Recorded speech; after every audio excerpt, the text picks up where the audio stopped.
Matriyumpo nga pigkondusir ang launching kan Nagayon Travel and Tours sa pangingenot ni Mario Villanueva, presidente kan Naga College Foundation, Mayor Nelson Ligacion, Engineer Randy Aman kan Metro Naga Chamber of Commerce and Industry, asin iba pa.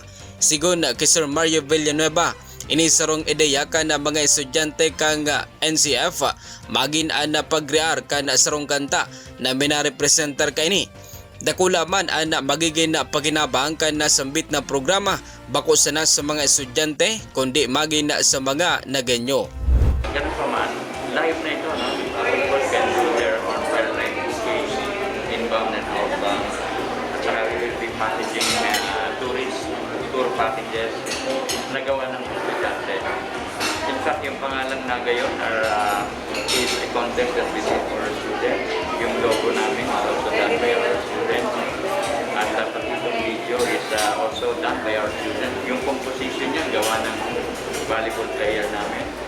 And then even the lyrics are all of internal natin na pinapakita natin ang dati ng ating estudyante na nagyang pag-national literature. That's what we will be doing to help our tourism industry para makabangon tayo dito sa pagkakas.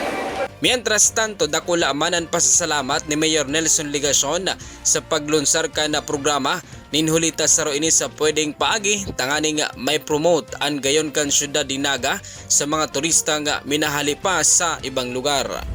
Salamat po kay Sir Mario Villanueva sa pagkakaiwan ang sito niya launching kaya din sa Regional ang Nagayon Travel and Tours. Nalutaran ko po naman sa inyong kanta.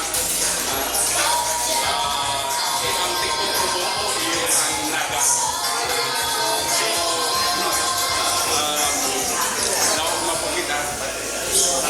Sa paagi po kan Nagayon Travel and Tours na ipapahiling si kamahayan sa Cagayonan kan sa tuyang po consistent man po yun sa kalakawan po kan sa tuyang administrasyon siring man lalong-lalo na sa tuyang promotional brand itong rallying call ang Hagol Naganan. Madudukayan ang opisina kan Nagayon Travel and Tours sa Annex Building kan Naga College Foundation sa kalabaan kan Magsaysay Avenue sa siyudad ni Naga. Jerome Brice para sa News Force Bicol.